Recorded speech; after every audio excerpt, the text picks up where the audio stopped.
Good evening, everyone. We are on the session 3 with the Saturday podcast with Dr. Tanmay Das from Apollo Hospital. So, what do you? Yeah, thank you, Vijita. Good evening, everybody, and once again, welcome to this webinar.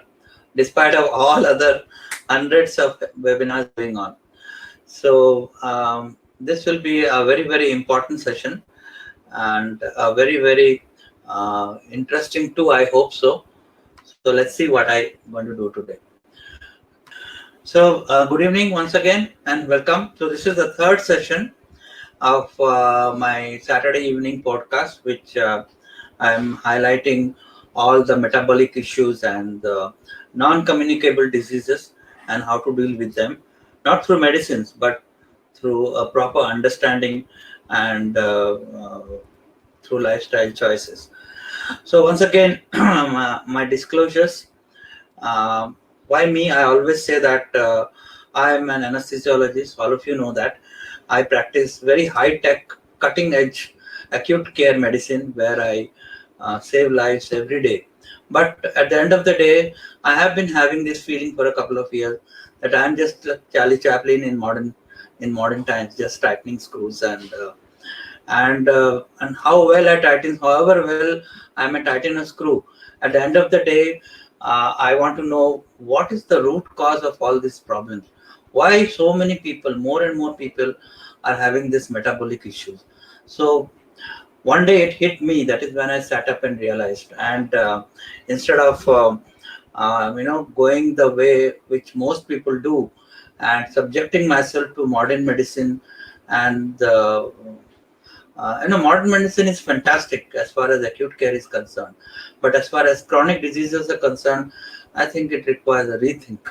So I kind of did a lot of research and applied it on myself, which I managed to get rid of all the issues that I had, and with all the scientific evidence, of course.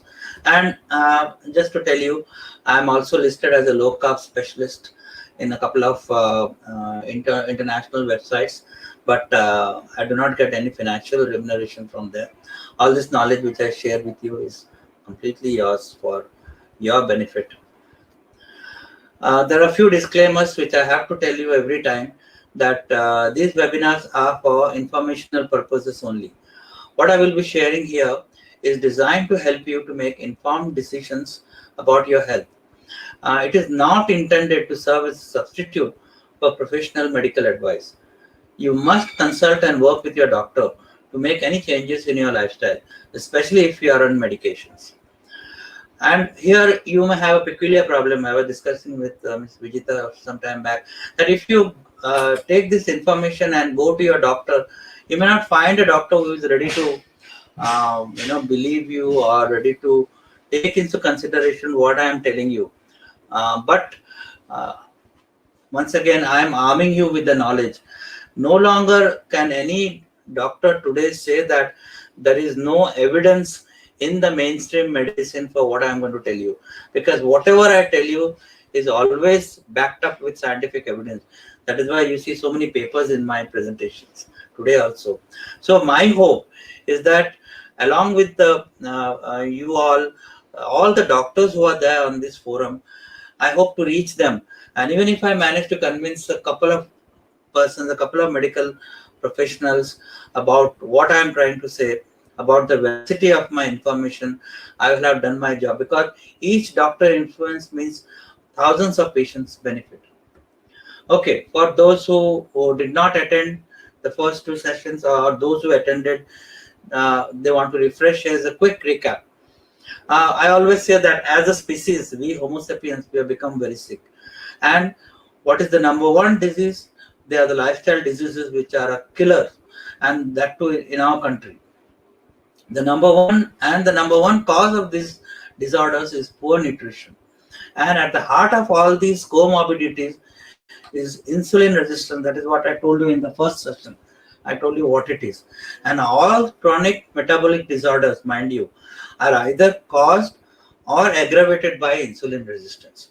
In the second session, I dealt with obesity, because that is the number one risk factor for the coronavirus pandemic. So I told you that obesity is a hormonal disorder. It is not a disorder of caloric imbalance. This eat less and exercise more advice, which is given by almost everybody, it simply does not work. And I argued in my last session and giving you evidence. What needs to be addressed is the insulin resistance.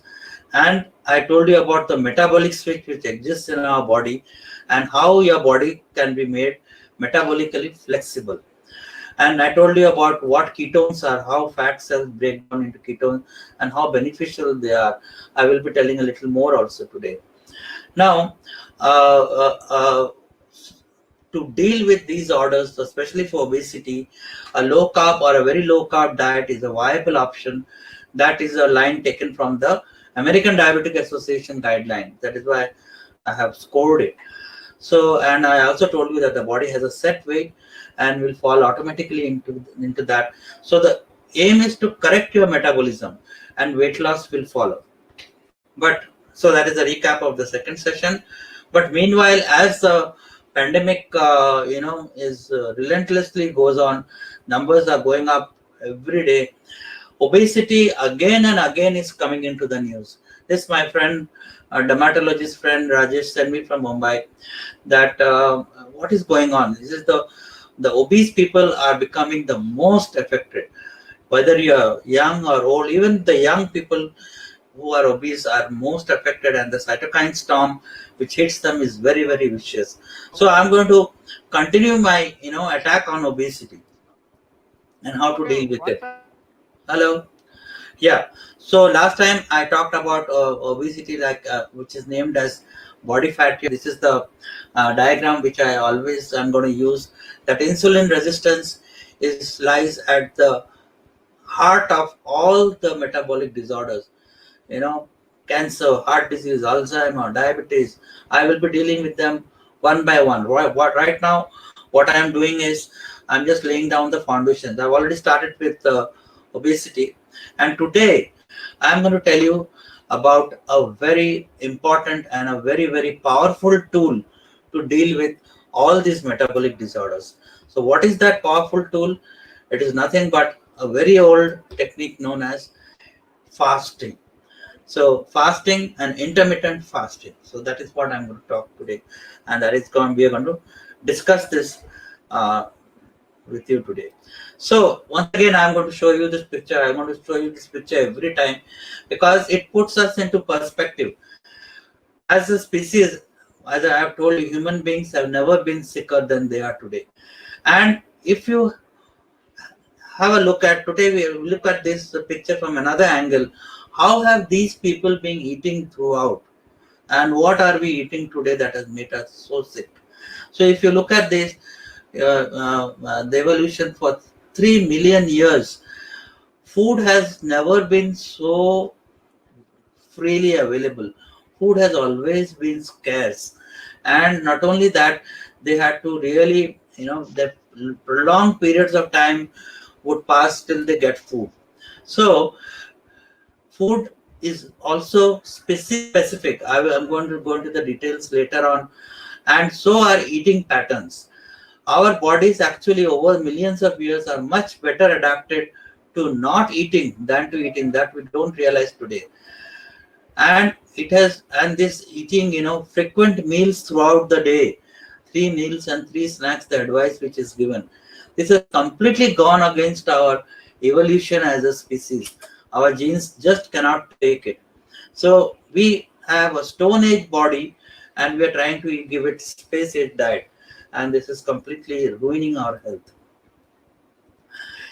So let us come back from the millions of years of evolution, just one jump forward to the Egyptian civilization, that is about 5000 BC.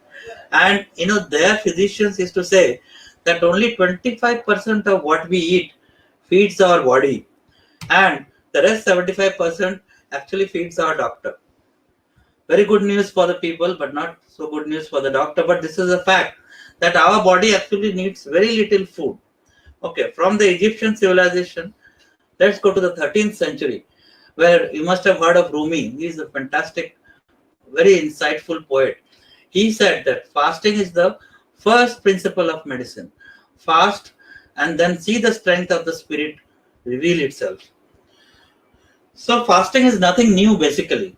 It is the oldest dietary, as far as diet is concerned, or the way of eating is concerned, it is the oldest dietary invention in the world. It is profoundly different from all other strategies. And it is not the latest and the greatest, but it is tried and tested. And it is not something you do, but it is something you do not do. So that makes it very simple. Because it differs from conventional dieting in many important ways, fasting carries a lot of advantages which we are going to discuss today. And of course, it has a lot of misconceptions too. So, regarding these misconceptions, I'm going to take a poll. So, these are the poll questions. Can you go through them one by one, Vijita, and conduct the poll and Yes, sir. let me know the results? After that, Yes. we'll move on. So we are starting the first poll. Hmm. That is, does fasting puts you in starvation mode? Yeah, many people, if you, I know people who to go and tell their family that I'm going to, fast today, whole day. Doctor has told me. I said, no, no, no, you're going to starve. How dare you say that you're going to not eat the whole day? So does starving actually, does fasting actually put you in a starvation mode? That is the question. Yes, we are getting the replies. I think we can take the answer now. Yeah. It's almost yes is 40% and no is 60%. Okay. Okay. So yeah, Okay. No, more of no. That's good. yeah, 40% is a significant number who think that you're going to put you on a starvation mode. yeah, Okay, so questions number two. Many people think that if you fast, you're going to waste your muscle. How yes. true is that? Let's have the poll. So it's almost 15 to 20% is saying yes, and 80 like 80% is saying no. That's very good. Yeah. Okay. So we'll just end this here. Okay. And question number three. Many people think that if you fast, then your blood sugars will fall and you become unconscious. And many people say, "Oh no, no, no! I can't fast. I can't fast." So does it cause low blood sugar? It's like almost 25% is saying yes, Mm-hmm. and other half is saying no. Mm-hmm. Low blood, I mean dangerously low blood sugar, which might. Okay, so we'll just end here. We'll take next question. Yeah. Does it reduce the metabolic rate? Many people have this idea that might think that metabolism slows down when you fast. Yeah. So it's yes, almost 30%, and 70% is saying no. Okay, that's good. Yeah. So just end Uh, here. and for question number five, if you fast, then does it result in overeating after you break the fast? Yeah, almost 30%, 35 to Mm-hmm. 35% people are saying yes, and others are Yeah. saying no. Okay, it's interesting. Okay. Mm. Okay. So the last So question. last question is: does fasting deprives the body of nutrients? Yeah. So very less number of yes. Mm-hmm. Almost 15%, 15 to 20% are saying yes, Okay, and 80% is saying no. So fantastic. we So I just think end the people poll. have, yeah, okay, Yeah. good. I'm going to move on and I'm going to explain all these questions to you. So here is just have have a look at this figure. This is dispelling the myth number one. So this actually just a little bit of concentration I need from you. So this is the number of hours of fasting on the x-axis, and this is the glucose levels. Okay.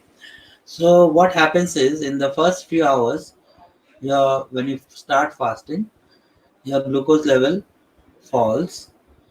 Okay, and what happens is your body stores glucose as glycogen.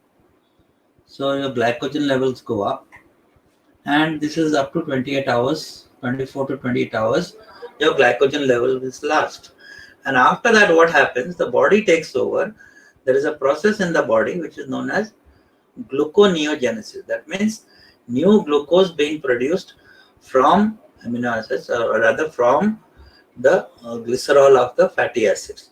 So that takes over, and that continues till 30 to 40 hours or even more, even 72 hours if you fast.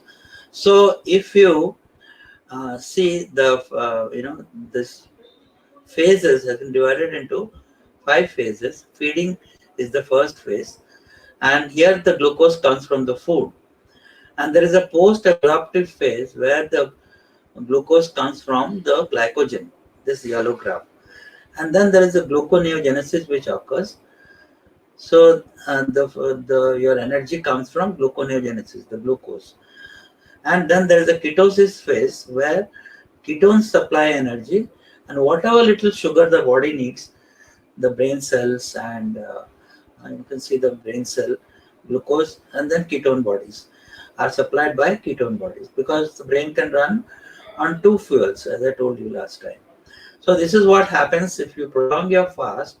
You never actually, this also answers question number 3, that you never actually either go into starvation mode, nor does your sugar fall below dangerous levels, because at a certain stage the body itself takes over.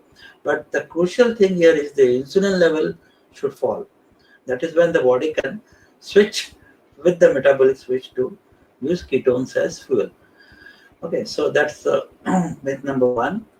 Myth number 2, it makes you fasting makes you burn muscle. So when studies were done, it was shown that what happens is, as you fast, your carbohydrate levels or sugar levels in the body falls very rapidly with fasting. And then even if you consider 5 days, 10 days, 15 days or more, 25, 1 month of fasting, your fat and ketone body levels go up. You can see that is the maroon curve over there. But the protein levels fall very little, and then it maintains the protein level. So proteins, body muscle is not affected, it is spared, because the muscle in the body are used as are the actual muscle building purpose, it is kept. So even if you do not eat and continue your fasting, your main sources of fuel are glycogen, glucose and glycogen. When exhausted, the body switches over to fat as a fuel, and which has, as I told you, fat as a fuel is a very long lasting fuel with many more benefits. So here's another same depiction of the same fact, that muscle mass lost is very, very little, and fat mass lost is maximum when you do fasting. Okay, so what happens, this is the third myth, that it reduces the metabolic rate. Just the opposite. Metabolic rate is kilojoules per minute is actually goes up. The green curve is the weight goes down, the metabolic rate actually goes up, and exercise capacity also goes up. So this is of interest to the athletes also. So once your body is fat adapted, actually a growth hormone is secreted. It is a wonderful thing. And what happens is, your another or rather chemical which is secreted in the body, hormone which is known as noradrenaline. So that kind of jumps up your metabolism, and you feel very energetic. Hunger goes away, and you become energetic, and your exercise capacity increases, your weight reduces, and of course your metabolism does not reduce, it just goes up. So does fasting result in overeating? That is the myth number 4. So there have been studies done on that too. If you just count the calories, in fact, initially there might be a slight increase on the first day. You started your fast, you are a new faster, let us say, and then, for example, your average you eat 2,500 calorie a day, and after fasting you ate nearly 3,000 calories. But if you take into account that in 2 days you would have eaten 2.5 into 2, nearly 5,000 calories, you are still short of nearly 2,000 calories. So these increased calories don't even come close to making up for the lack of calories on the fasting day. And it has been seen that As you become more and more experienced in fasting, you feel less and less hungry. So your body automatically tells you when to stop eating. It is only when you eat processed carbohydrates and junk food that your body doesn't give that signal. Otherwise, when you combine fasting with eating very high quality nutritious food, then your body only tells you when to stop. So it actually, in the long run, does not result in overeating. Does the fasting deprive the body of nutrients? Actually, no.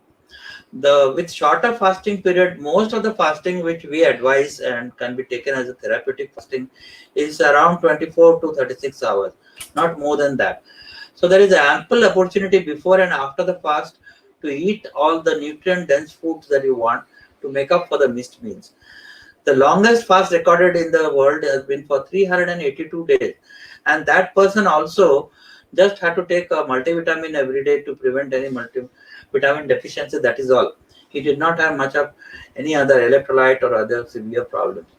So another fact is the body normally loses both essential amino acids and essential fatty acids during in urine and stool. So during fasting, what happens is these losses are reduced so that the body hangs on to much of the necessary nutrients. So what is it? What is intermittent fasting? It is just a pattern of eating and not eating. Basically, you must remember that it's not a diet plan and it's not cutting calories. This is different from low fat and calories in, calories out concept. That you need not, calories do count. I mean, you can't eat a bucket of fat, but you don't have to count them. Calories are important, but you just don't have to count calories when you are eating. Your body will tell you when to stop.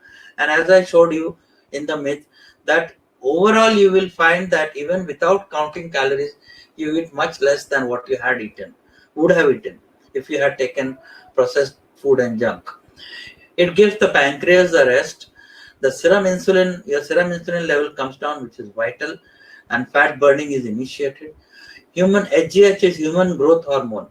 Growth hormone is increased during fasting, and there are many, many other benefits.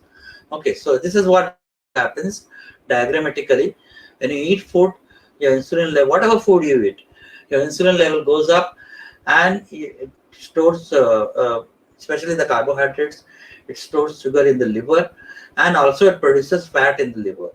So when you fast, what happens? Your insulin levels go down, and you burn the stored sugar and burn the body fat. This is how feasting and fasting your cycle should be. But what happens is the chronically raised insulin and chronically that causes the problem. So basically another name for intermittent fasting is time restricted eating. So you eat in a particular time gap. So I will explain that to more. So you allow the body to fully utilize the glycogen stores and then switch over to the stored fat as a fuel. So there are many forms of intermittent fasting which the practitioners tell you about, those who are experts. So 5:2, basically 2 days a week you do a fast, and 5 days a week you eat as you would have eaten. 16:8 is a daily fast. You keep a fasting window of 16 hours. For example, if you had dinner at 10 p.m. and then your next meal is at 2 p.m. lunch, you skip the breakfast and go straight to lunch, and that gives you a 16-hour fasting. And in that 8 hours of feeding window, like from 2 p.m. to 10 p.m., you can have one or you can have two meals or a little bit of a healthy snack in the evening also. So that is your 16:8. 23:1, or you can go on from here, graduate from here to some people to 18:6, like 18 hours of fasting and 6 hours of eating window. And then you go up to 23:1, and that is pure one meal a day. And for example, that's what I do. And just you can choose whatever, the breakfast or dinner. For me, it is dinner because it is family time, it is social time. So one meal a day, have dinner and then have dinner the next day. And there are other fasts which are known as extended fasts, which are more than 24 hours or more than 48 hours. We are not going to talk about that today, maybe some other time, but we are going up to one meal a day or a little more than that. So what are the indications? Why should one fast, and Why should it be used, and why am I telling you? First of all, it is a well-known fact that fasting improves mental clarity and concentration. It induces weight loss and body fat loss and lowers blood sugar levels. It improves insulin sensitivity, which is so important, and it increases your energy. It improves fat burning. It lowers blood cholesterol. It prevents Alzheimer's disease. It extends life, and that is a very big statement. Yes, it does. And it reverses the aging process. And I will show you the proof for it. And it, in general, it decreases the inflammation in your body. What else? What else can you expect from this? I mean, there's so many benefits. And once again, I'm going to come back to obesity, because this is what we are targeting, because of it is the biggest risk factor for the coronavirus pandemic. So basically, intermittent fasting is perhaps the most powerful tool you can use to reduce your weight and get yourself into shape, so that you don't have to be in the danger zone. Suppose the virus attacks you. So as I told you last time, this eat less and move more concept does not work, and I told you in detail why. And this reducing calories in the presence of insulin resistance, it actually slows down the metabolism. That is what we learned last time. And that is why insulin plays a crucial role. So once you fast, you can reduce your insulin in the quickest manner. And these low carb ketogenic diets actually are very good, as I said, to reduce to insulin levels, but they may be difficult to follow. Fasting is actually the quickest way to lower the insulin and into the body fat, and the most powerful, as I will tell you. So there is one thing you have to realize while losing fat, that you cannot reduce body fat locally. Like you have some belly fat around your middle, and then if you think you can do sit-ups and crunches, and that is not going to work, because that is not how fat is gone. Fat is dissolved. It has to be done systemically. Systemically means it has to be done from inside the body.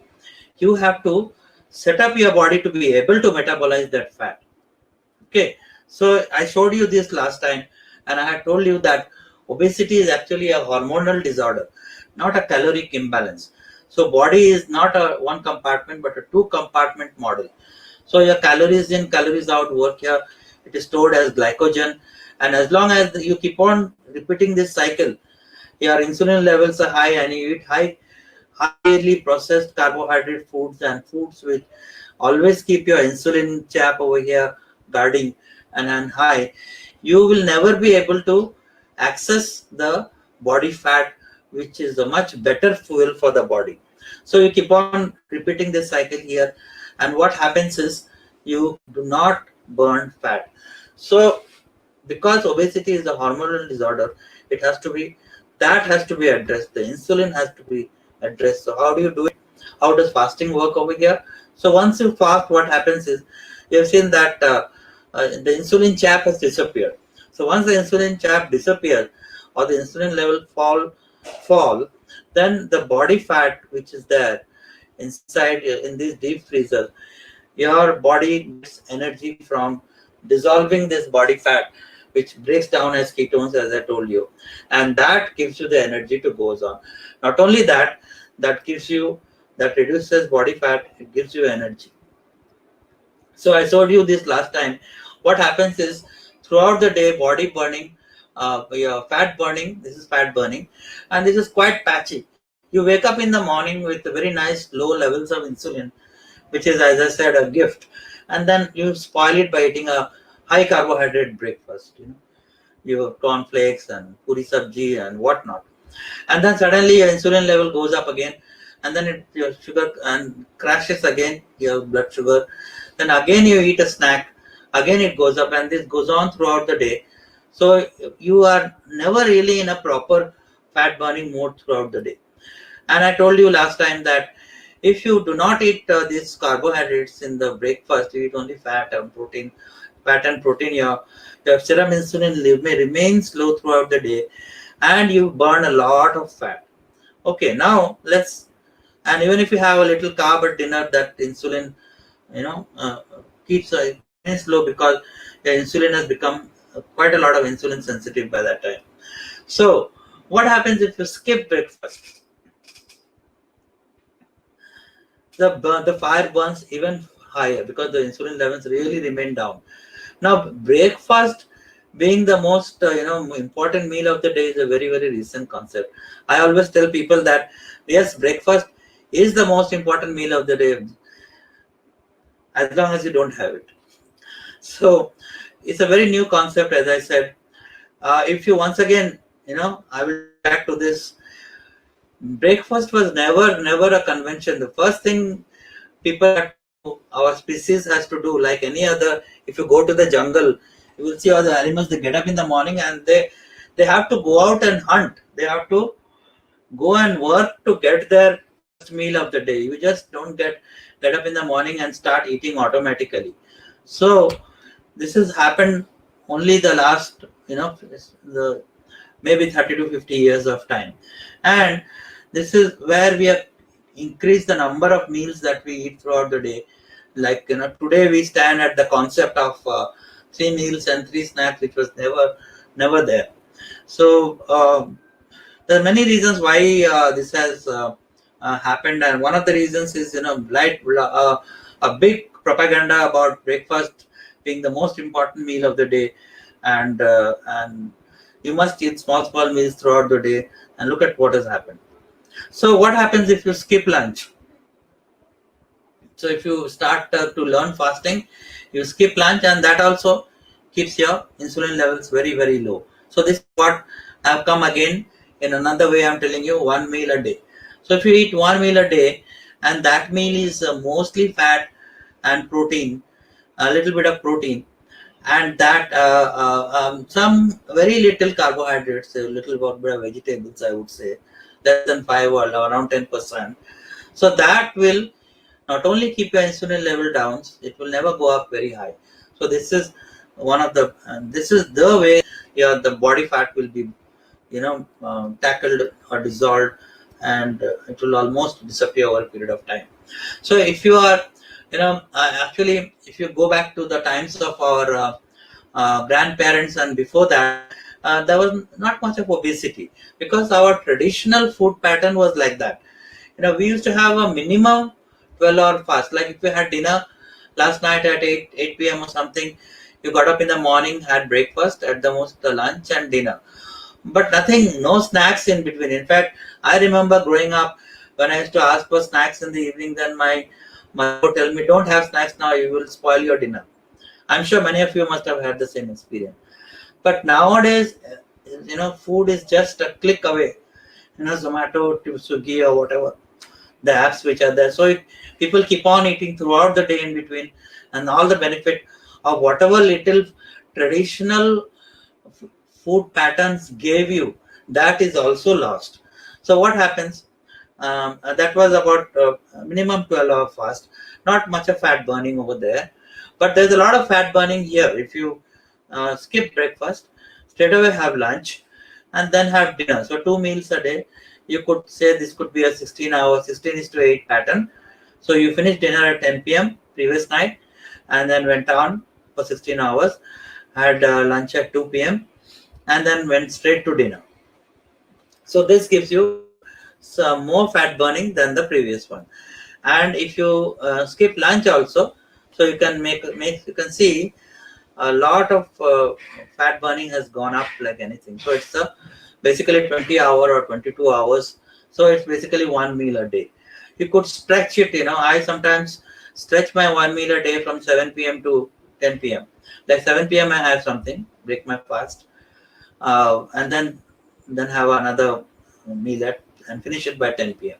So this is a kind of a 1 meal a day pattern. Now it has also been seen, for example, you say that no, I don't want to be so restrictive. I want to eat whatever I am eating. So there's a study done which showed that even if you eat the worst kind of diet, which is the standard American diet, and instead of eating throughout the day, if you eat it only in a particular window, say small window, 8 a.m. to 2 p.m., and then the rest of the time you don't eat, even then you get all these benefits. Your insulin level goes down, insulin sensitivity goes up, your beta cells of the pancreas function goes up, blood pressure goes down, oxidative stress goes down, your appetite does not bother you. Yeah. Okay. So even if you eat the kind of food which is not advised by me or any other, or the junk food, even if you eat that in a small window, will get benefit. But imagine if you eat healthy, nutritious food, your benefits will be multiplied even more. So the best way to burn fat is to get the most powerful, I would say, amongst the three is, and the quickest way to get into ketosis is fasting, and that is known as the state of nutritional ketosis. So it has been seen that fasting actually reverses insulin resistance. This was a study done in volunteers who were doing Ramadan or Rosa, as it is called in this part of the world. And mind you, their fasting is not very perfect because they eat a lot of food, carbohydrates. Not perfect in the sense that the way I see it, or way we, as a scientifically, if you see, they eat a lot of food which stimulates insulin, a lot of carbohydrates, and then when they break their fast, it is around 12 to 14 hours, not more than that. But what I want to tell you is, even that gives a lot of benefit to them. On an average, over a month, there is weight loss of 12 to 15 kg. The insulin, they become insulin sensitive, and this 1 month of Rosa, 1 month of Ramadan has a lot of benefits as far as weight loss and insulin resistance is concerned. So this is what happens. This is a comparison of insulin levels when you eat a standard diet, a lot of junk food and all, remains sky high. If you eat a very low carb diet, comes down, but nothing like fasting. So if you combine fasting with a very low carb diet, I'm sure you must have realized by now that your results will be just multiplying. So here is once again insulin levels on two groups of young overweight women. Study was done, and this was a 5:2 fasting, mind you. 5:2 is a very mild form of fasting. Just 2 days a week you fast, and the rest of the 5 days you eat normally. And this other group was the low carb, just restrict calories, restrict, not low carb, sorry, low calorie diet. So if you are eating a 2000 calorie diet, you eat a 1500 calorie diet, the calories in, calories out concept. So with that, what happens is the insulin level does not come down. So it really doesn't benefit weight loss. Once again, it has been found that fasting increases insulin sensitivity sevenfold in this particular study. And weight loss, if you see, is fastest with the intermittent fasting. Faster, and if you combine intermittent fasting with a ketogenic diet, as I say, that is give you the quickest results. So once again, a lot of benefits with fasting. As I said, it increases your growth hormone. Growth hormone is something people really spend a huge amount of money to. There was a lot of studies done which showed that the people wanted to take growth hormone to remain young and to have a good physique, but artificially injected growth hormone was found to have a lot of complications, so it was stopped. But imagine, growth hormone can be manufactured inside your own body by something as simple as not doing anything, not eating, that is intermittent fasting. So this increased growth hormone will help you to repair your cells. It will increase your growth. It will give you healing of inflammation. It is anti-aging in nature. It will give you more energy. It will give you fat loss. It will build your muscles. So all the benefits you will get from increased growth hormone. And another thing is, as far as the brain is concerned, it increases something known as BDNF. BDNF is brain-derived neurotropic factor. So this is something. It's like a amrit for the brain. It enhances neuroplasticity. Means what? It kind of makes the nerve cells young again. We all have the belief that nerve cells, they age over time, brain ages over time. No, what does fasting do? It increases the connection between the nerve cells. That is, increased neural connection. It improves your memory. It regenerates also nerve cells, and it increases the number of brain cells, and you get adapted to all these things. So this is what BDNF it does to you, and BDNF is manufactured in the body and in the brain by intermittent fasting. So many people have who are fast regularly will tell you that they are able to, the brain fog which occurs when you fall metabolically ill completely goes away. You are so much focused, you are so clear in your thinking, as if you are, you can take in 100 things at a time, you can think and do. So that is the feeling you get when you do fasting over a period of time. So that is what is done by this particular chemical, which is called BDNF. In fact, you feel euphoric all the time. And studies have shown that many of these people, cults rather, who fast and they feel euphoric over a period of long fasting, this could be due to BDNF. Okay. Another thing which happens with fasting is the multi-system regeneration. Your visceral fat goes down, your lifespan goes up, memory goes up, brain regeneration, chances of cancer is reduced. One day I'm going to discuss this. Immune system is boosted, inflammatory diseases come down. So many benefits. So, and human trial also showed that it reduces diabetes, reduces aging, reduces cardiovascular disease, reduces chances of cancer, and the benefits are endless. Not only that, it kind of enhances your stem cell regeneration. IGF is insulin-like growth factor, which is produced by insulin, and this, IGF, not a very good thing. Insulin, as you know, is a growth hormone. So this IGF could even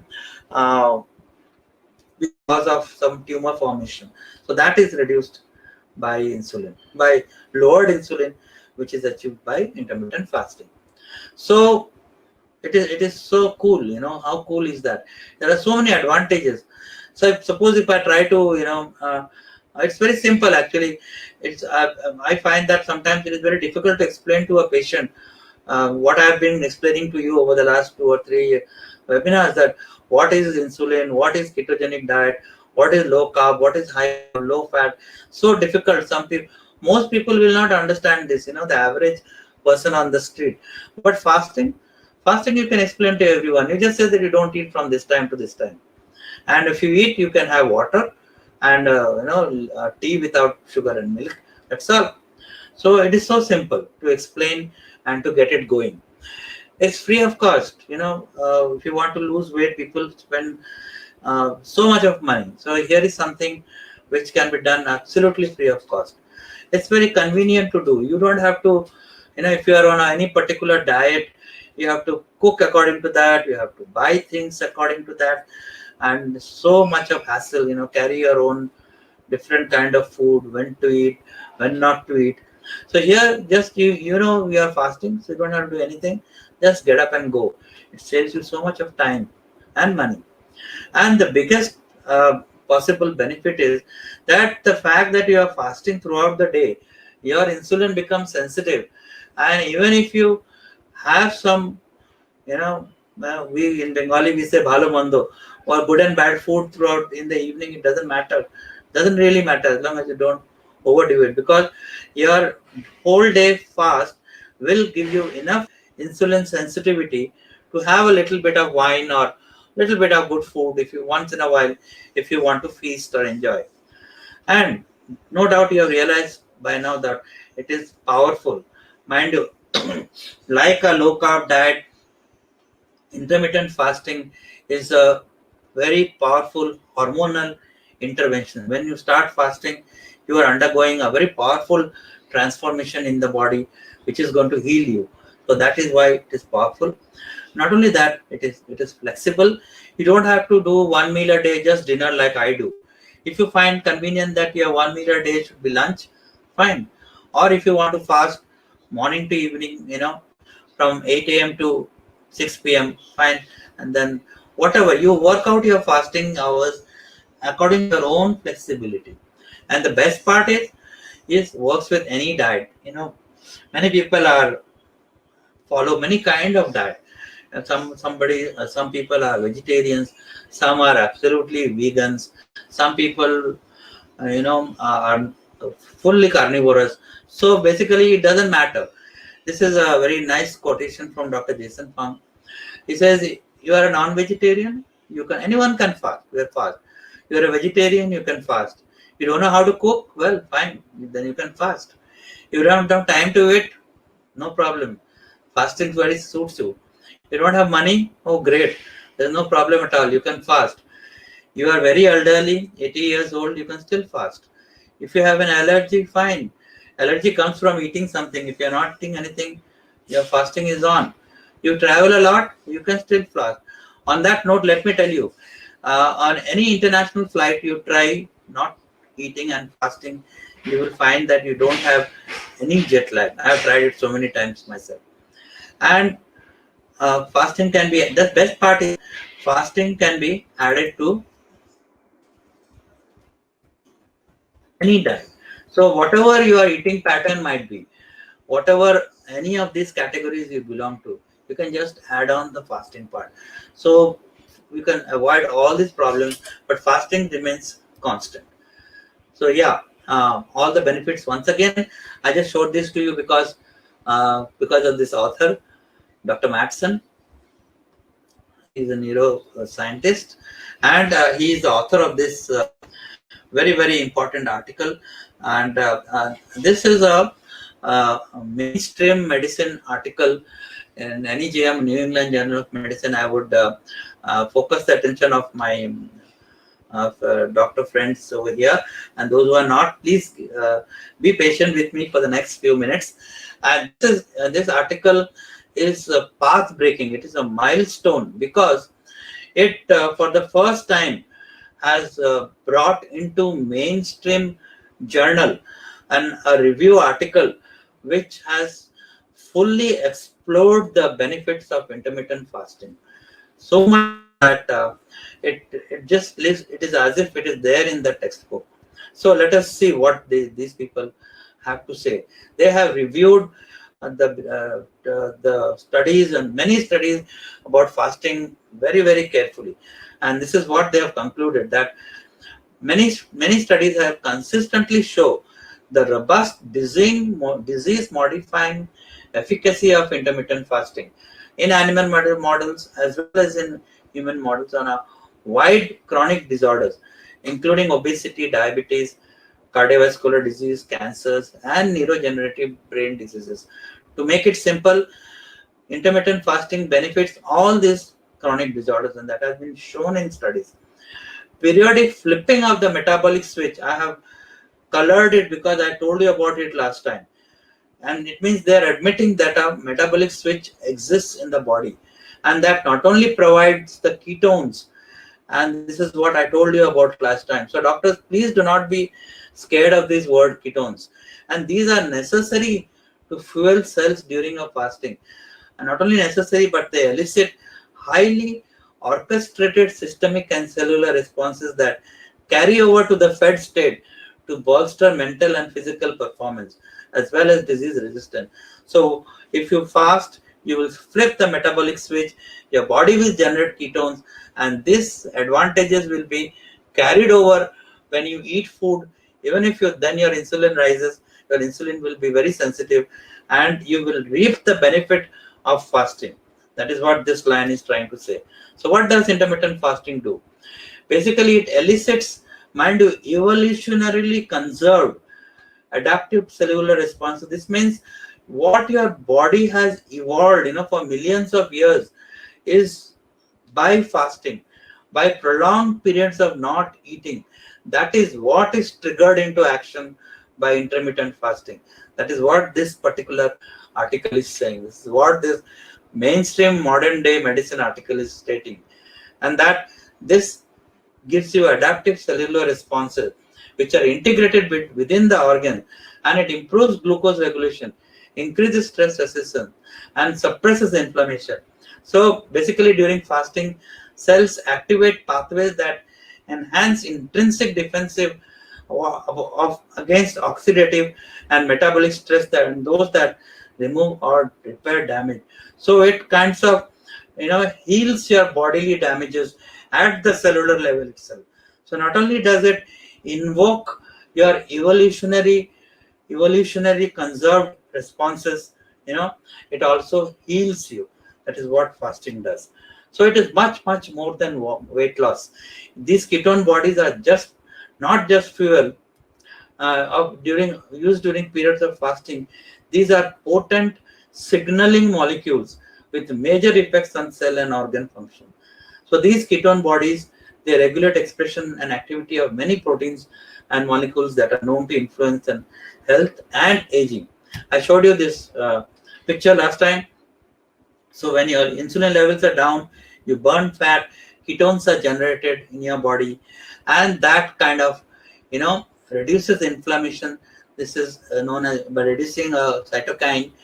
Um, it improves your heart, it improves your functions in the brain, enhances cognition, reduces Alzheimer's symptoms, improves your muscle exercising capacity, reduces your oxidative stress, and reduces body fat. No amount of repetition is enough because this concept has to be told to everybody that fasting is beneficial, lowering your insulin levels is beneficial, and no need to be scared of this word ketones. So what happens collectively? Your whole organism, your whole body responds to intermittent fasting by minimizing the growth in in the anabolic processes which could be harmful, favoring maintenance and repair system, enhancing stress resistance, recycling damaged molecules, stimulating mitochondrial biogenesis, and promoting survival, all of which support improvement in health and disease resistance. Last time I told you that as long as your serum insulin remains high, your mitochondria will become sluggish, and that, mind you, is the powerhouse of your energy at your cellular level. So if insulin levels are down, your mitochondria becomes very active. So that is how it benefits you. So it basically promotes cellular health. Repeated exposure to fasting, that is when you become a regular faster, and that results in adaptive responses that confer resistance to subsequent challenges. So once again, all these things takes place. The cells respond by engaging in a coordinated stress response. It causes DNA repair, protein quality control, mitochondrial biogenesis, and down regulation. I know I am repeating, but this is very important. This is a summary. Here is the metabolic switch, and all these things occur.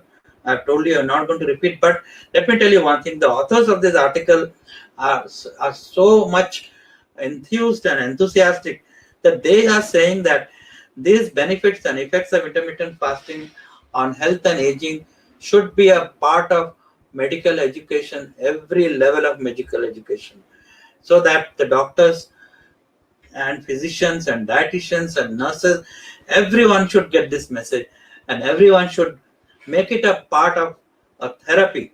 So why I spent so much of time on this article is there is absolutely no reason why all kind of healthcare practitioners should not spend this message, and the people who are suffering from metabolic diseases, why they should not practice this. There is absolutely no reason at all, because now this is a part of mainstream medicine. So the sooner everyone becomes aware of it, the sooner it should be practiced. And it is so easy to do, and best part is it doesn't cost any money.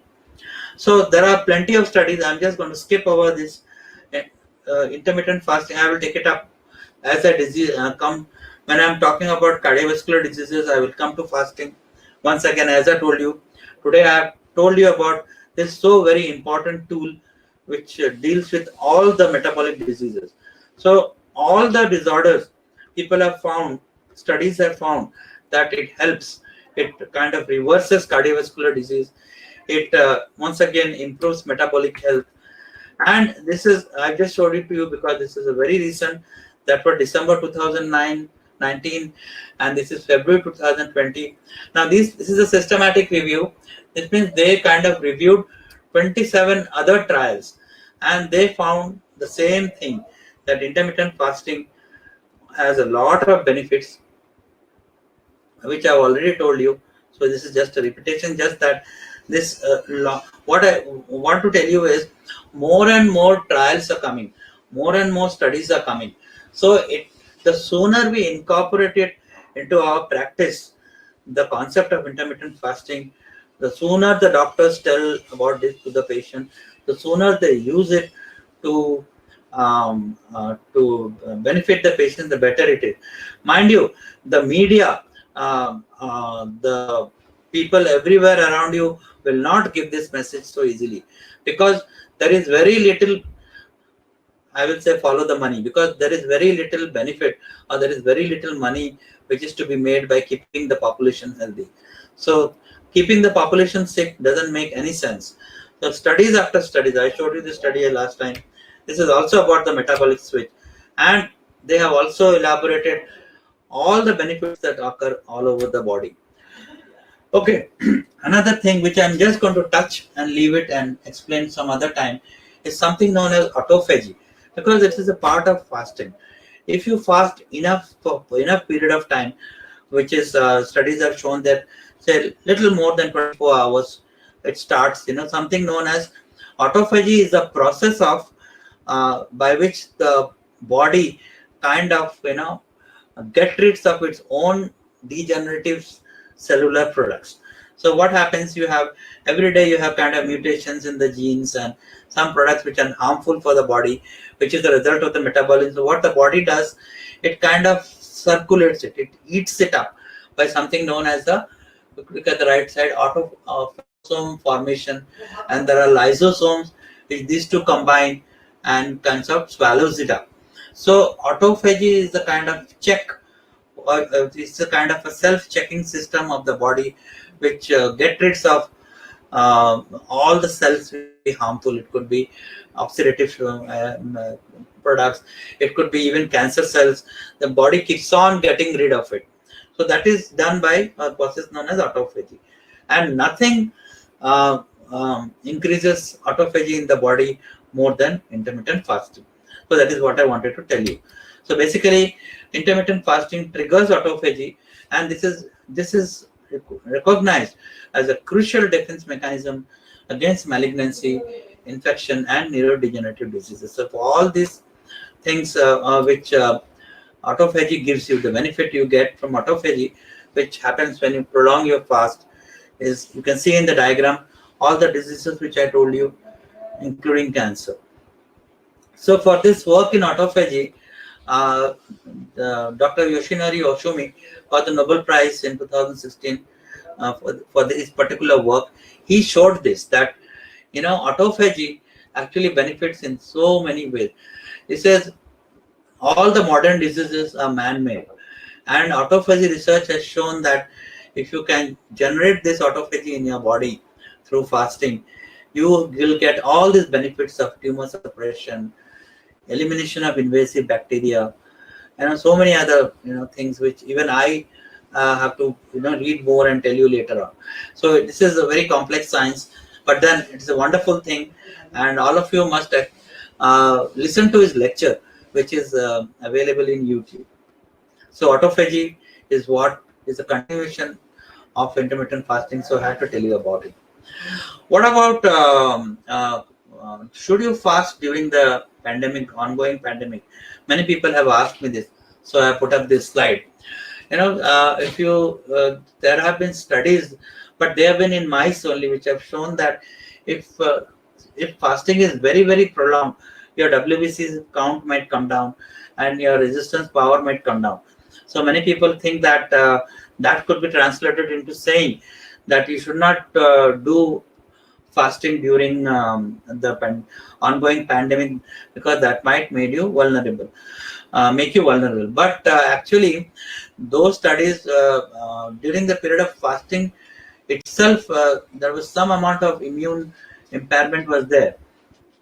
Actually, what happens is your immune system builds up when you eat after the fast. But other evidence also suggests that the ketones are beneficial for immune function.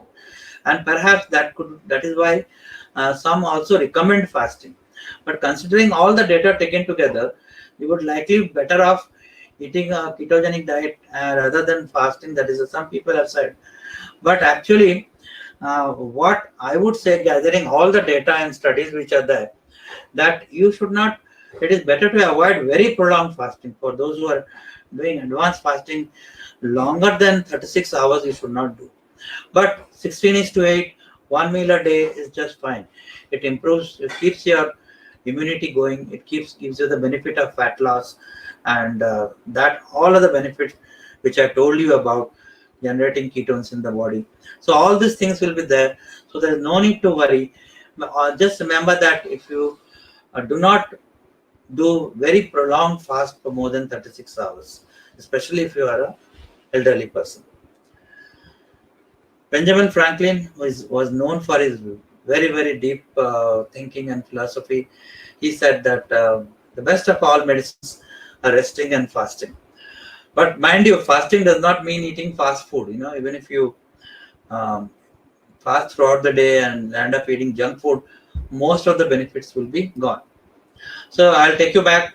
So this I showed you in my first session, and what I was very metabolically unwell, and today I not only used a low carb diet, but also intermittent fasting to get. I'll tell you what all benefits I got. The very first and most important thing now which I have is complete freedom from the thought of food bothering me. I get up in the morning, I go about my whole day working, studying, teaching, and the food is not something which comes into my into my mind all the time. Never. For example, I finished my dinner last night early, I think 8:30 p.m., and I'm still without food. So it is not bothering me at all. I'm not at all hungry. Weight loss I achieved for nearly 30 kgs. I'm still maintaining that. I used to have pre-diabetes, got normalized, bronchial asthma gone, hypertension, I'm almost off drugs, you can say. I used to have knee joint pains, which are gone. Hyperacidity and gastroesophageal reflux disappeared. Waist size 10 inches gone, still maintaining. And best part is I feel much younger than I used to feel, even half of my age, when I was half of my age. So that is so many benefits from something which doesn't cost me anything. Just a little bit of motivation and willpower. This is his name is Chiranjeev. If he's logged in, maybe we'll ask him to speak a few lines today. So he basically came to the hospital with another problem, abscess in the body, and then he was found to be diabetic, and he was very overweight. So he met me on a Canadian Facebook forum, and he's came and asked for me for my help before starting the diabetes medicines which he was prescribed. So I had a session with him and his family, because the role of the family is very important here. And he got very motivated. You can see that he understood the concept of fasting and ketogenic diet very well. He applied both to his condition, and not only he didn't have to start any diabetes medicine, he lost weight, he completely reversed his diabetes. And today in the morning I called him up, he said that he's just fine. He's also a health worker, and he's right in the front line of COVID-19 duties, collecting swabs from patients, and he's amazing, and he's continuing the same thing. Hippocrates said, we all fall back on Hippocrates, let food be thy medicine and medicine be thy food. But remember, the second part is more important. To eat when you are sick is to feed your sickness. So you should not eat when you are sick. You can see that in any pet animal or any animal, if you observe, the very first thing they do when they don't feel well is to stop eating. So the body, kind of tries to heal itself. So that is what our bodies also have, the same reflex. So I will give you some tips if somebody wants to start fasting. So basically, do not jump in, but don't get so motivated that from tomorrow onwards you start 24 hours of fasting. And that will give you real problems. Rather, you should ease into it. Gradually. Basically, your hunger pangs will be lesser, and you will have a smoother journey into fasting. If you first convert your diet into a ketogenic diet. Ketogenic diet doesn't mean a high protein diet. It means a high fat diet with a normal amount of protein and very little carbohydrates. So that will, you know, increase the satiety of your brain. So once that happens, fasting will become much easier. You drink a lot of water, which will keep you hydrated. You stay busy throughout the day. You will find anyway you will have a lot of energy. So you will and keep yourself busy, and that will keep your mind off food. Have coffee and tea, but make sure you don't add sugar and milk in it. It will also act as a mild suppressant. So hunger actually comes in waves. I'll show you a figure also. They come and they go. So just sometimes if you feel hungry, just wait a little. It will just go away. Take the help of your family members. Very, very important. You can't do without them. Family members have to cooperate. The kind of food you're going to eat, when you're going to eat, when you're not going to eat. This all family members play a role. And give yourself time. Give yourself adequate time. Because once again, remember this is a powerful change which is occurring inside your body. It is a lifestyle. It is not a diet. There are no cheat days here. Don't think that I will 7 days I will fast and Sundays I will just freak out. But yes, once in a while you can feast because there are festives, there are occasions. But remember to eat real food, and that will help you a lot. That will keep your insulin sensitive. And find the most suitable fasting schedule for yourself. Yes, as I said, when you have once when you are learning to fast, you will feel hungry once in a while. So just wait it out. Have some cold water. Have a cup of tea without sugar or milk. So it will just go away after some time. So the most important thing about fasting is that you have to fit it according to your lifestyle. Fit it according to your life. It is really about balance. So balance the time you are eating and the time you are not eating and to remain healthy. So actually the problem is when you fall out of balance. So this is my fasting pattern over the last 7 days I have shown you. So average is around 21.7 hours. So this is a average 20 hours, 22, 20. So this is how my eating pattern has been even throughout the pandemic also. So I would end with another quotation from Rumi. He says, I love this quotation. He says that there is an unseen sweetness in the stomach's emptiness. The kind of feeling which you have mildly hungry. You feel so energetic, but you don't have to eat either. We are lutes. Lute is short for flutes. When the sound box is filled, no music can come forth. When the brain and the belly burn from fasting, every moment a new song arises in the fire. The mists clear, and a new vitality makes you spring up the steps for you. He got it so right, even in the 13th century. Thank you for a very patient listening. And as I always say, this is not the end of the conversation. This is just the beginning. And I have email, Facebook group, which is the same name as the Saturday Night series. Are you as healthy as can be? You can post your queries, suggestions, comments, whatever that is meant for interaction, and I will answer you as and when I get the time. So thank you, and I would also thank HCP Forum for having this wonderful platform and to reach out to you. And I hope we can continue this. Okay, that's the end of the presentation. I would like to go back to the main this thing. Stop sharing. Yeah. Yes, sir. Okay. You can see the Yeah. questions.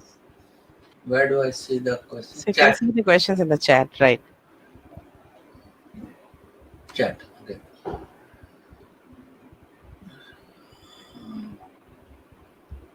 The red marked are questions, sir. Wait, I'm not seeing any questions. Maybe I'm not. What happened? So I can read the questions for you. Yeah, please. Yes. I'm not able to see. Yeah. So the first question is from Trupti Padhi.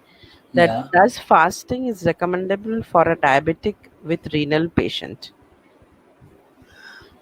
yeah, very good question, Kiti. I- he- The answer is yes, but it is not a very casual yes.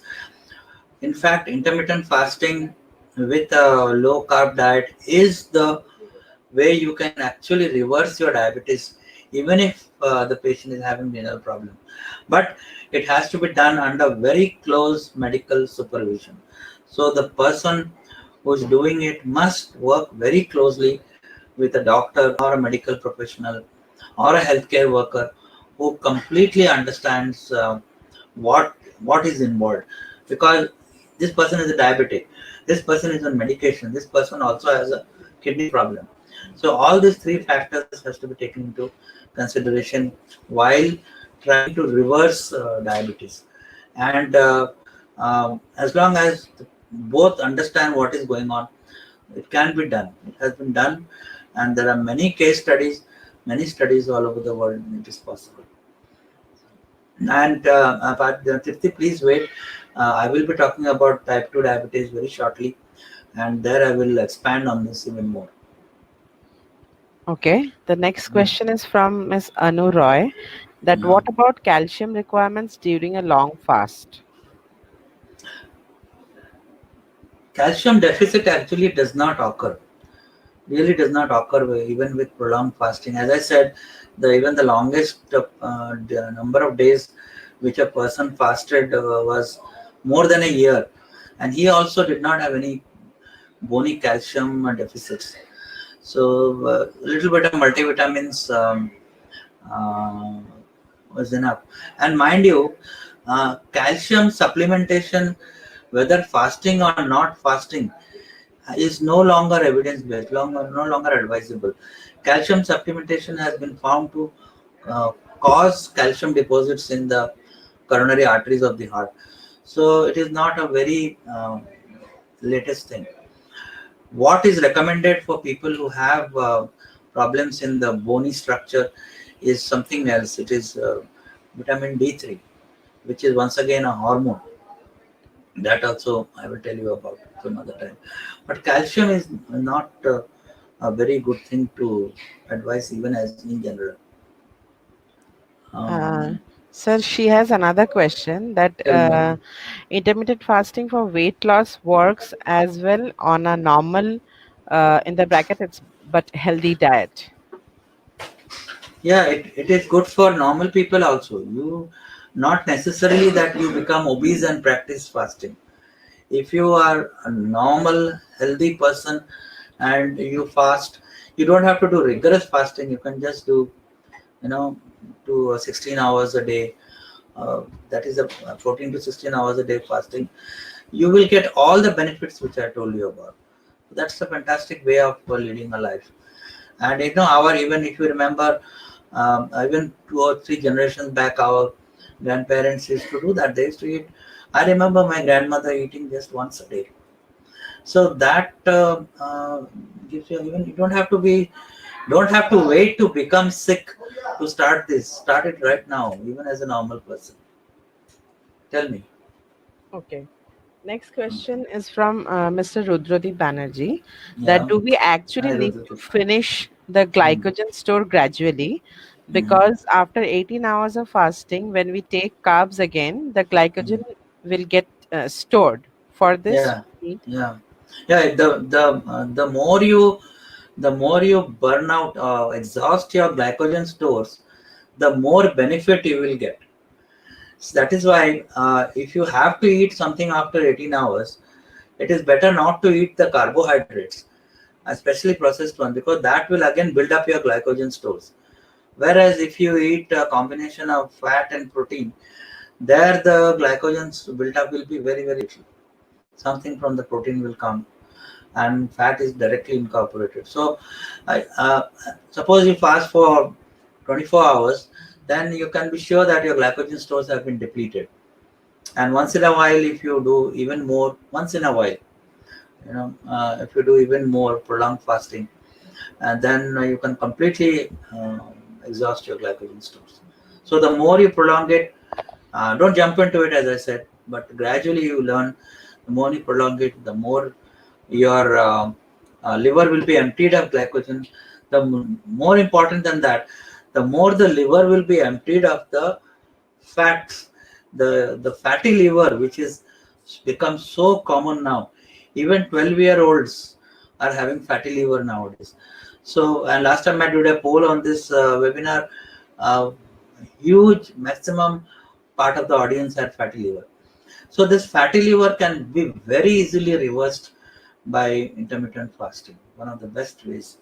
So just by exhausting the fat, which is, once your body goes into a nutritional ketosis state of nutritional ketosis, the the the triglycerides of the fat, they break down into ketones, and the glycerol part uh, gives you energy, and the triglycerides break down into ketones. That is how the fat dissolves.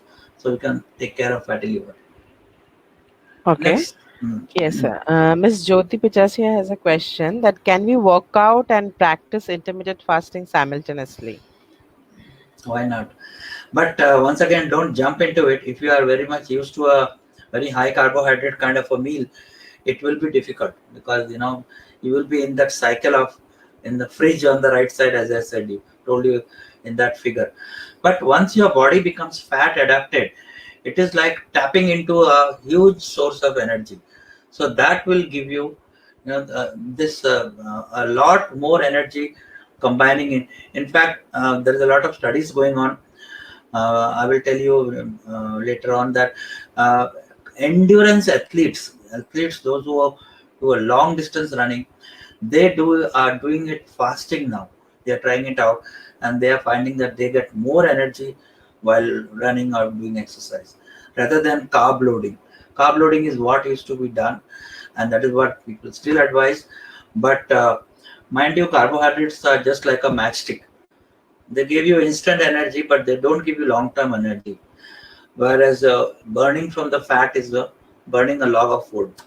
So that gives you long standing energy when you are doing exercise or going throughout your day. So, yes, to answer your question, it can be done. You can do exercise and fasting together. And but go easy, go slow, do it a little bit, and then increase the duration of fasting or increase the duration of exercise. Balance it. Yes. Ms. Trupti has another question that does instant ready to eat foods are good for health? No way, no way. Whatever is not made by nature, they are not real food. As I said last time, whatever comes out of a packet and has more than one ingredient, you should not eat. Or whatever, there is another way of saying it, whatever your grandmother would not recognize as food on the table, you should not be eating instant food. And it is very common to go in gym and they give you a sugary drink, instant food. You get, food is all around us. Most of them are instant. That nothing causes metabolic problems and disorder more than instant food, because most of them have a disguised form of either sugar or trans fat in them, and both damage your body like nothing else does. So no, no instant foods. Next question is from Ms. Sabita Malik that Yeah. between lunch to dinner, if feel hungry, can we take something during intermittent fasting? Uh, yes, if you have had a 16 hours of fast, initially you might feel like, you had last, for example, you had dinner last night, and then you had your lunch at 2 p.m. So you had a 16-hour fast. So you finished your lunch at 2:30, and then evening you feel hungry. You can have a small snack because that is your eating window. So, but make sure you don't have this uh, junk food. Don't have pizza, or don't have sugary stuff. You can have natural food like almonds, or eggs, or something. Um, if you have fruit, coconut is my favorite. Nowadays, other fruits are so sugary that I avoid them. So you can have something, but make sure that that is not junk food. And then you can have your dinner. But what I would like to tell you is, Over a period of time, you will feel that urge going away, because then you will see that just the lunch and dinner is enough. And then you can, actually, that is how I did 16:8 for quite some time. And then slowly I increased the 16:8 to 18:6, another 2 hours. Instead of having lunch at 2 p.m., I would have lunch at 4 p.m. At 4 p.m., you don't feel like eating much anyway. And then made it 6 p.m. So, like that, I increased the duration of fasting till it becomes one meal a day. So, that could be a direction you can work on also. Next question is from Mr. Velio Govinder, that if you feel hungry while observing the day fast, what Mhm. liquids can you have to get you through the dinner? Um, as I said, you can have water. Try some absolute chilled water. Take a glass of water, put some ice on it, and sip it slowly over a period of 10-15 minutes. You will find that you feel refreshed, feel energetic, and the hunger goes away. Because the hunger comes in waves, as I showed you. You can have liquor tea that does not break your fast. Basically, you are asking what all you can have which will not break the fast.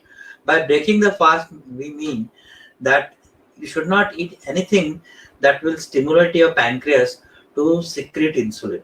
So, insulin levels should remain low. So, you can have water, make it chilled, or just have a cup of liquor tea, or you can have a cup of black coffee without sugar or milk. That also, these are mild appetite suppressants. And you can make your own concoctions. One concoction which I have is liquor tea with little bit of apple cider vinegar, which has been shown by some studies to increase your insulin sensitivity, and little bit of Himalayan rock salt that kind of makes up for whatever little electrolyte loss you might be having. So don't be scared of salt, because salt is another myth that salt causes a lot of problems. So that we will discuss someday. But yeah, that is my own concoction: liquor tea, apple cider vinegar, and salt. So that you can sip once in a while. So all these things do not break the fast. But somebody asked me about coconut water. Coconut water does break the fast. And another thing which I used to do while training to fast, which I stopped later on. You can try it out, but that will break the fast. That is something known as a bullet coffee. The concept is there. Like in the morning, people are used to breakfast, like and you feel hungry in the morning. So what the people who have bullet coffee they do is they take a cup of black coffee and they put something saturated fat in it. It could be coconut oil, it could be ghee, or it could be butter, something like that. Any of these three, whichever you like. So what happens is the coffee kinds of wakes you up, gives you, and the fat basically kicks your satiety center. You can't eat a lot of fat now, as I told you. If I give you a tin of ghee, you can't eat much, or butter. So if you put 1 spoon of tea or ghee or butter or coconut oil, so the combination of a coffee and these fat will kind you suppress your appetite by increasing your satiety center, and you can uh, practice your uh, period of fasting. But that is only for practice to tide over. So after some time, you get used to that not feeling hungry. So you can give that up. So I took about a month or so of bullet coffee, and then I stopped, because by the time I started eating a ketogenic diet with a lot of, so I did not feel hungry at all. In fact, please remember that when you are learning to fast, one of the first things which disappears is hunger. So why do we all eat? Because we feel hungry, don't we? So if hunger is controlled, that is absolute freedom from food. And when you come to that realization, that feeling inside you, that it's a wonderful feeling. It's the top of the world feeling. Next question is from Miss Anuray again, that Yeah. intermittent fasting without keto diets have the same benefits in non-diabetics. Yes, it has benefit for everybody. Non-diabetics will benefit even more because that, mind you, the state of nutritional ketosis, as I would define it, is your natural state. This is how, this is the state where our species Homo sapiens have been throughout 3 million years of evolution. This is the state. They would not get, so there was, before the discovery, I would say, of agriculture, there were not such carbohydrates available. Some tubers which the human being would eat as a backup. Their main food was what they used to hunt. This is how they evolved from chimpanzees. Someday I will tell you the fascinating story of how human beings evolved to eat what they were supposed to eat. I'll tell you something very interesting. We evolved from chimpanzees, don't you? Don't we? Haven't we? And do you know that chimpanzees cannot do this action of throwing a spear? They don't have. Have not evolved this shoulder joint to throw a spear. Think about it. So we have evolved to eat a particular type of food. As I have told you twice already in one of my slides, that food is species specific. You must eat what we are supposed to eat. If you force a tiger or a lion or a vulture or a predator to eat just vegetables and grass, you'll not survive. You're not supposed to eat that. Similarly, if you force a cow or a domestic animal to eat a lot of meat, that person will also not survive. So this is what I mean by food is species specific. And a state of nutritional ketosis is normal. That is how we should be. We should not be in a state of, the other alternative is what? Insulin resistance. So either it is hyperinsulinemia and insulin resistance, or it is a state of nutritional ketosis. So that is how we should be. So Yeah. Miss Shushmita Bhattacharya, she has given a feedback that Yeah. I am on intermittent fasting followed by one meal a day Okay. since Good. last 10 months and reduced That's around 7 to 8 kgs along with fantastic. the other benefits. At the Okay. beginning, when I used to feel hungry during my fasting window, I used to Mhm. drink black tea and black coffee. Eventually, that hunger has gone, and now I am totally fine with my schedule. So, she has given a thank you to you for the advice. Oh, yeah, man. Okay. Yeah. Yeah. That's Uh, great. That's wonderful to know. I hope your example inspires others to do so. Yes. The next question is from Miss Shoma Sanyal. That what type of food Okay. we can take during 16 to 8 hours fasting? The like she's asking about the 8 hours eating. Eating window. Yes. Yeah. Ideally, you should, to get the maximum benefit, you should combine your fasting with a, as I said, low carb diet or a ketogenic diet, and which would include kind of many people have this misconception that ketogenic diet is a high protein diet. It's not a high protein diet. It's a high fat diet. 60 to 70% of the energy should come from fat, and healthy fat.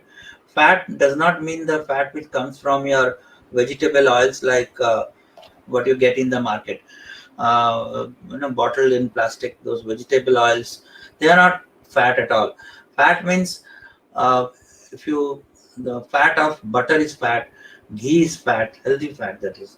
Your coconut oil is fat, and your fat which comes with the protein of the meat which you buy. Eggs are fat. So these are the natural, healthy, saturated fat which can comprise a major portion of your diet. Now, fat doesn't have to look 60 to 70% on the plate.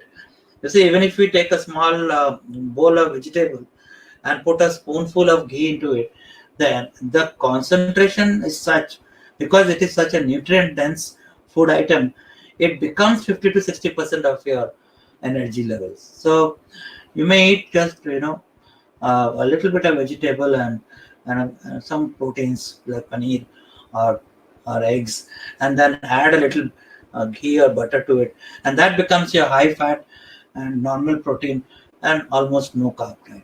So that will keep your insulin levels down and give you all the benefits you need. We have another feedback from Mr. Sudipto Sen Yeah. that I am on intermittent fasting since the last 1 month. My Okay. diabetes was always on the rise after intermittent Hmm. fasting. My medicines have become half. I Yeah. used to suffer from excessive body ache and knee pain. Used Okay. to live on Combiflam and Brufen. Now I Okay. hardly have the pain. That's fine. Sudipta, I think she's. Sudipta Sen, right, Yeah, right. yeah, I know her. Yeah. Okay. Oh, that's fantastic. I mean, so happy to know that it has already started benefiting in less than a month's time.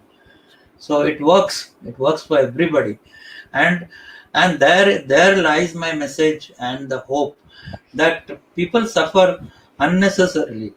People suffer from obesity, from diabetes, from ischemic heart disease, from so many other problems.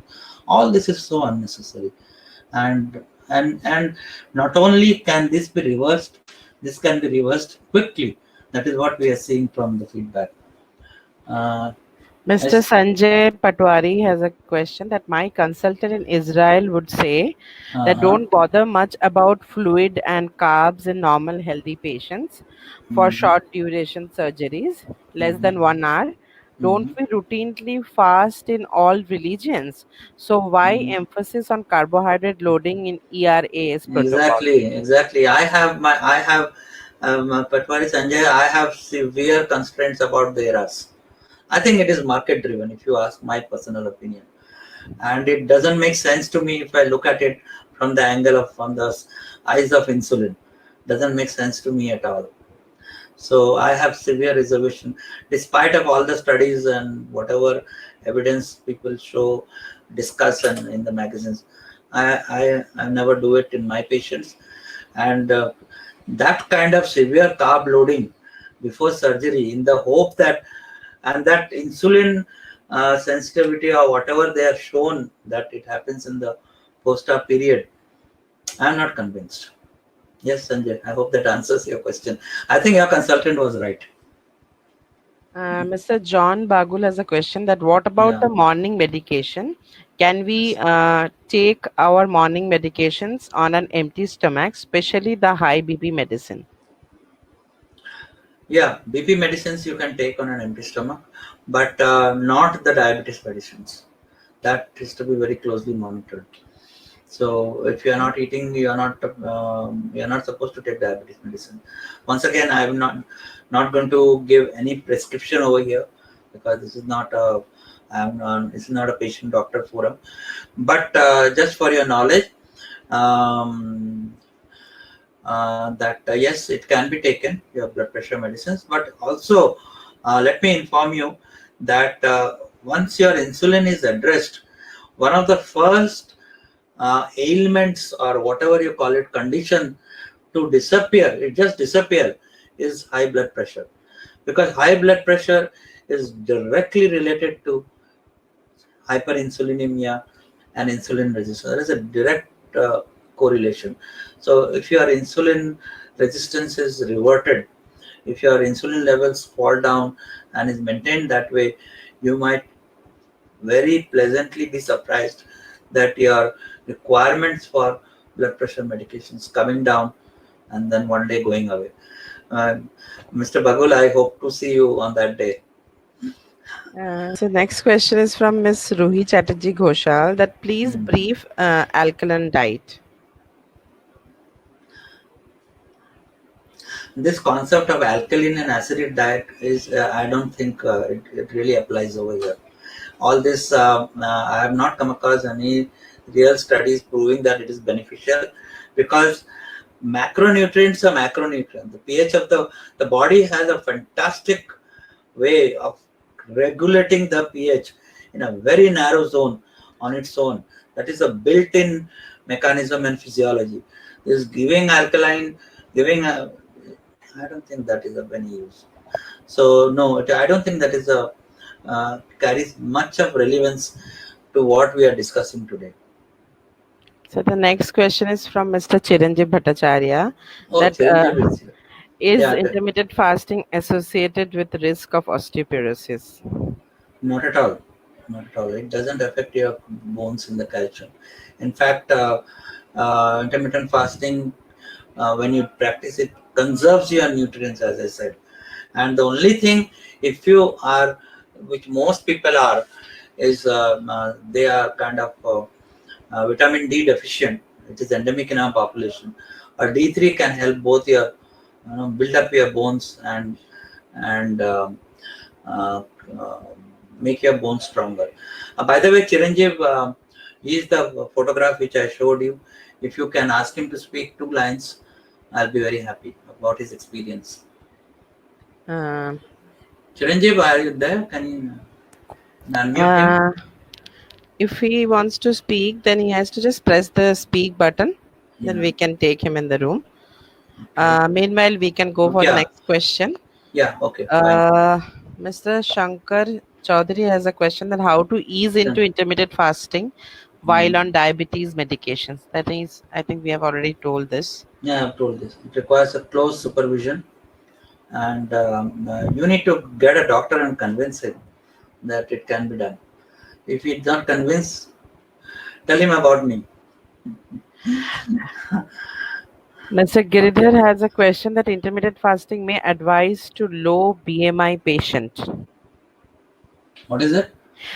Intermittent fasting may advise to low Yeah. BMI patient. Yeah, why not? Why not? That doesn't mean that if a patient is not obese, has a low BMI, he will not benefit. Mind you, I'll tell you a very few interesting things regarding to this question. A BMI is not a very accurate indicator of your body fat.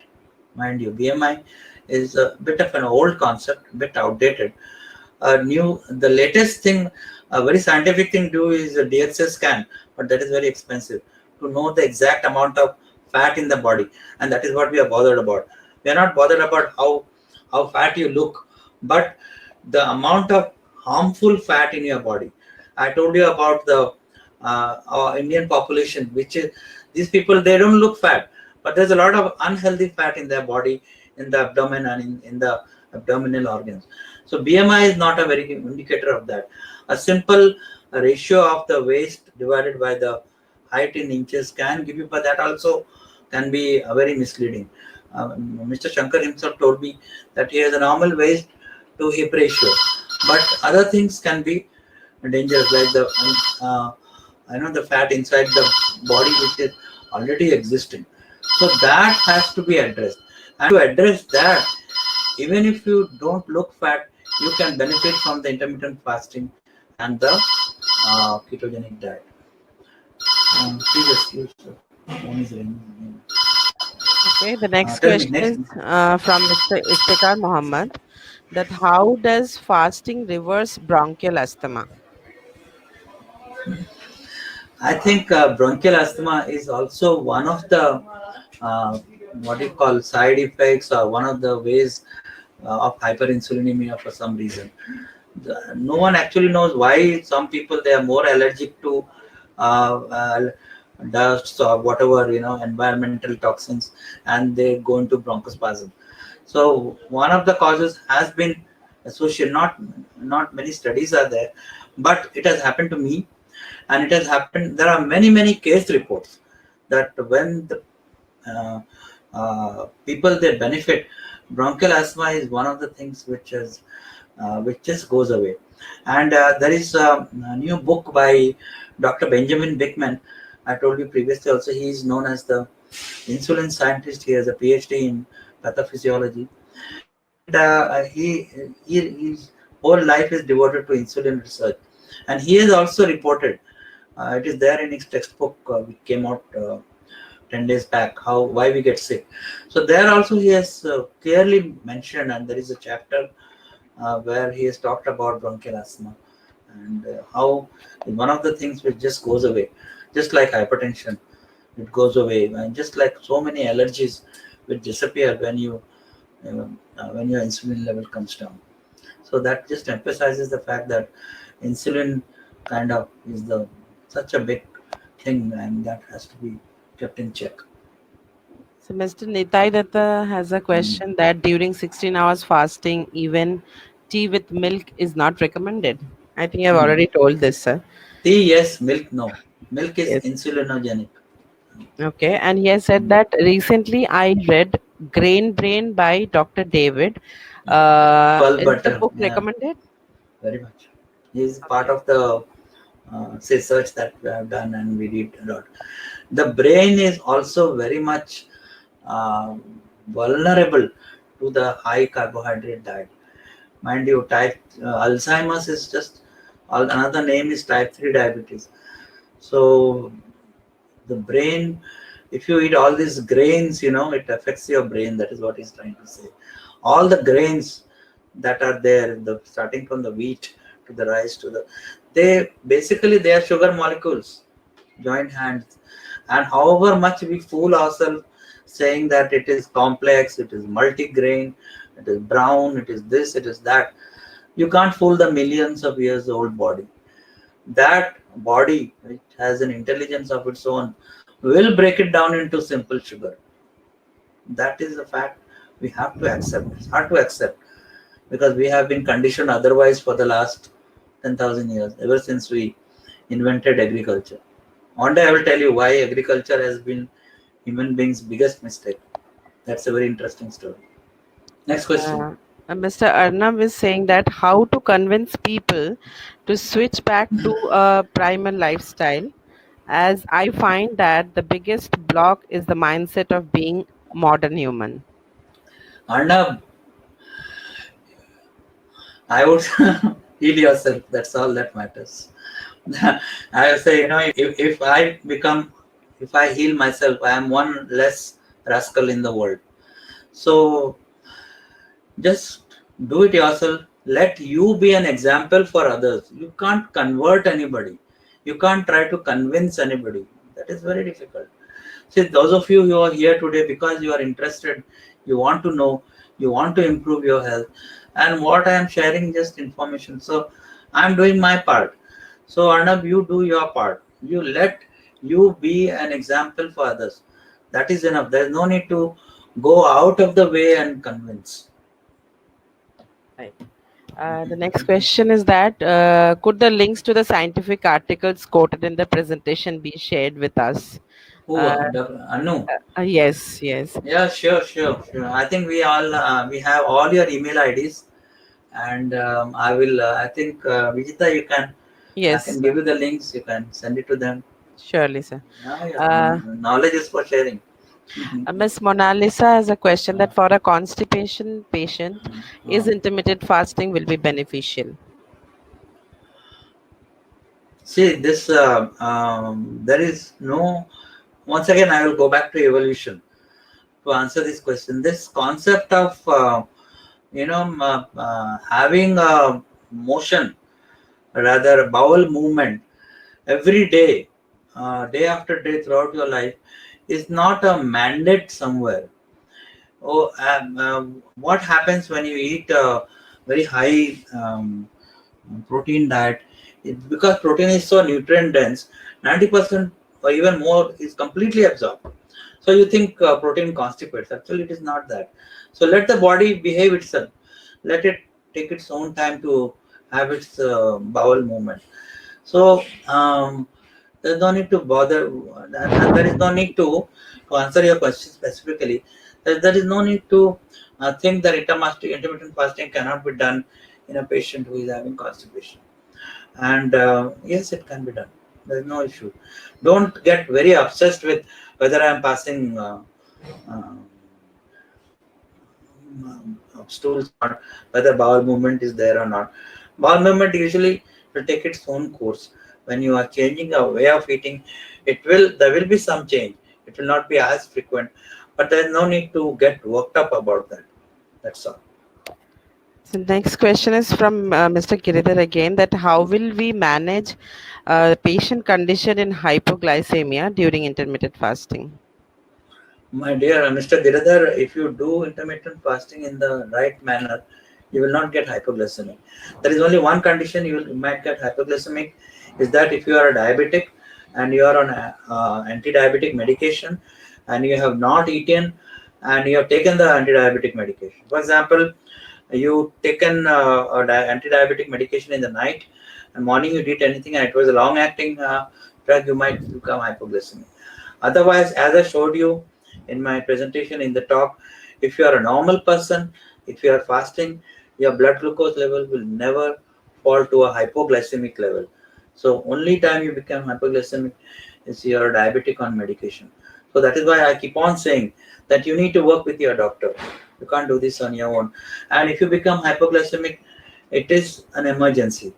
So if it happens, whether if you are following this or for some other reason it happens, you must keep some sugary foods standby, or some candies available at hand. That's all. That is just a temporary tiding over. But once again, it should not happen if you are a normal person. Okay, Mr. Rajat Bhattacharya has a question that if I want to get into 16 into 8 fasting, what are the things I need to keep in mind or monitor? Currently, not doing any fasting. As I said, don't jump into it.